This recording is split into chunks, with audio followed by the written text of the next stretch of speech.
So I think it's really valuable for me to teach y'all about my relationship to substances and all the different journeys that I've been on. So I probably talked about it before, but let's keep y'all up to date. So we're going to talk about people who are spiritual, who find refuge and find value apparently in using things like shrooms, using things like LSD, hallucinogens. You know, a lot of people doing ayahuasca in Peru and shit. You know, people just smoking weed, like people just getting trippy, you feel me? And they are looking for they're looking for spiritual contact. We can all agree on that, right? So people are seeking spiritual contact initially. After a while, it just becomes a matter of avoiding reality because they find a sense of comfort in their artificial consciousness, artificial state of consciousness, in their artificial reality, so that when they do come back to this reality, they have to deal with the responsibilities and the duties of this reality, and they're not ready to do that, so they keep running back to get high in that motherfucking cave. You know what I'm saying? Whatever why your world is yours, but let me teach you my approach to everything, because a lot of y'all are going to end up on the program, and y'all have to understand that sobriety means that you are mastering your own personal vibration. Sobriety means that you no longer need any type of material object. You know, they call alcohol spirits. You know, when you relate to the indigenous population, they'll call, you know, peyote, ayahuasca, shrooms, marijuana. These are different spirits and different entities that people interact with, right? So people are engaging these spirits, and you end up becoming reliant on your own spirit and drifting within and realizing that you had the power all along. And that's what most people are seeking. They're seeking spiritual power outside of themselves. But my experience and everybody else's experience is that whenever you go there, you just find yourself staring right back at yourself. Sometimes with a funny, crooked grin. Yeah, you ever been on that trip and you went down that rabbit hole and you saw yourself staring back at yourself? Yeah, you're only going to find yourself more and more. But then there's going to come a certain point. Like one time in 2017, man, I was tripping acid so often, you know, just trying to get to that level and get into that space of contemplation so I could just really think through these existential problems on that level, that I got to that point and a voice inside of me said, well, here you are again. What do you expect? Why are you here? You keep coming back up here. You've been here already. You're supposed to go back down. You're supposed to go back into this level of existence, you know what I'm saying? And integrate yourself outwardly and forward into it. What people don't realize is that when they do these drugs, they cut themselves off from the whole, and they create an artificial experience and an artificial state of consciousness by which they're only in their own shit. Because you can only experience the high now, right? So now you're the only one who's experiencing this existence or this sensation, and you're now cut off from everybody else. But what happens is when you get sober, instead of dwindling inwardly and becoming more selfish and self-absorbed, what happens when you become sober over a long amount of time is that you become immersed and connected to the whole. You know what I'm saying? Whatever why your world is yours. The longer that I've been sober, which is 3 years and probably like 2 weeks by the time this video is here, 100%, the more that I found myself everlastingly immersed into my external environment. So I'm not cutting myself off from the universe, creating a personal experience. I'm ever leaning more and becoming integrated as a whole in the existential cosmic environment. I'm feeling the vibrations of outward. I'm adjusting to the vibrations of outward. I'm mastering and increasing my internal engineering and fortitude with the environment outward. So that when I do feel certain levels of arousal, because y'all think that anxiety is a thing. It's just a level of arousal. Your sensations are aroused. Your antennas are going off and you're just feeling aroused in some way. You have to be able to internally inspect yourself and understand what stimulus in your environment is causing the arousal and whether or not your arousal is based in some weird insecurity. So for example, I walk into this gym I found out that, you know what I'm saying, this is a predominantly gay gym. You know what I'm saying? Not shouts out to the LGBT community. Shouts out to everybody. I love everybody. I respect everybody. I believe everybody got rights. You feel me? But, you know, Sheikhy Chic is a handsome individual. You feel me? Fucking sexy, but sexy beast. You know what I'm saying? Rare, unique, one-of-a-kind human being. You know what I'm saying? So I walk in the spot. I'm catching vibes. You feel me? And I'm feeling it. What that means is I have to be keyed up. I can't just react and be angry. It's like, what inside of me is feeling disturbed by what's happening outside of me? And it's like, all right, basically, people are really attracted to me. Do I feel safe?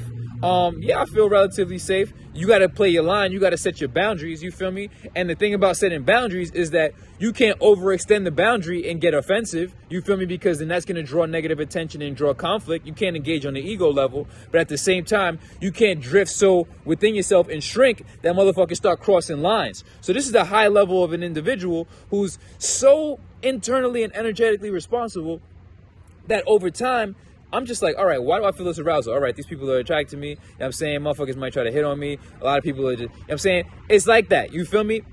After a while, I realize everything is all right.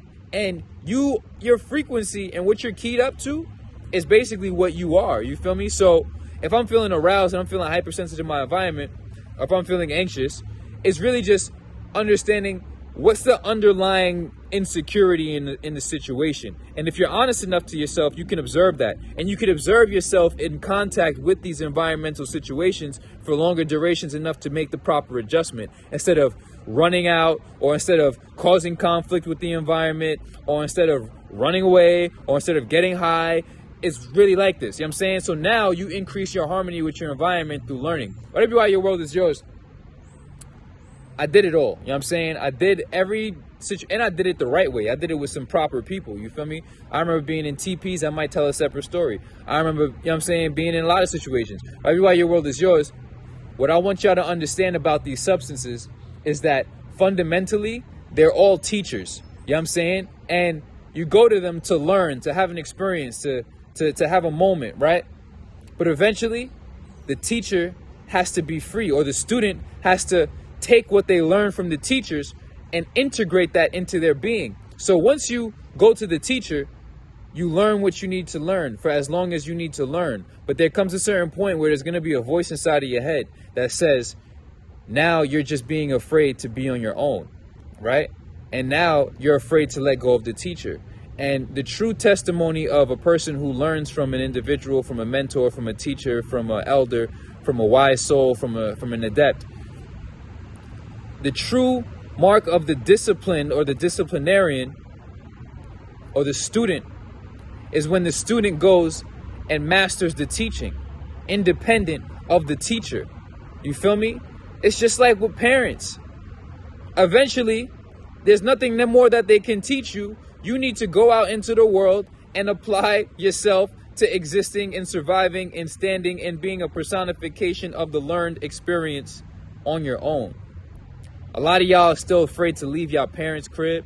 A lot of y'all are still afraid to grow up. You know what I'm saying? And when it comes to the narcotics, when it comes to the substances, we all had that experimental phase. But there comes a certain point where you're going to have to let go and literally learn to live with the teachings that you've had with these inward experiences, with these mystical experiences, right? I smoked a lot of weed. Shout out to, may call her Mary Jane, Santa Maria, right? They call ayahuasca grandma. They call peyote grandpa. They call shrooms las niñas. They call, you know what I'm saying? They call Lucy. I had contact with all of these different teachers. You feel me? Fucking whiskey, whatever the fuck. All these teachers, bro. You know what I'm saying? But there comes a certain point where you got to just be yourself. You feel me? So I'm not promoting shit, but I'm glad that I went and I had that experimental phase and I got those insights and I got those contacts with different levels of reality to be able to come back out with this wisdom. You feel me?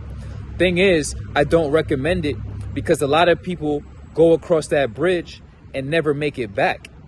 I'm very glad to have gone across that bridge or go into the rabbit hole and to have made it back safe, sound, and with a mind intact, with body intact, with spirit intact. So you can never condone or promote anybody with the uses of drugs or substances because there are people who have died and have never made it back from being across that bridge. So it's my duty and my responsibility, because I have walked people across that bridge. And I was that type of teacher that would use those tools as a means of gateway to understanding and enlightenment.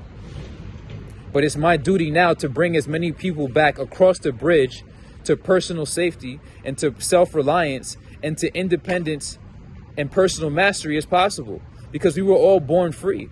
And somehow, some way along the lines of life, we subjected ourselves to these things, we got used to it, and we ended up putting chains on our own lives. And we walked across that bridge, and we never made it back across from Trippy Island. You feel me? Why your world is yours. Alhamdulillah that I made it back across from Trippy Island. You feel me? I went down the rabbit hole and came back with a few lucky charms, bitch. And it's really like that. Got a couple rabbit's foots. You know what I'm saying? Pulling gang. You feel me? Why your world is yours. But a lot of people going down that rabbit hole, and the motherfuckers is still tripping.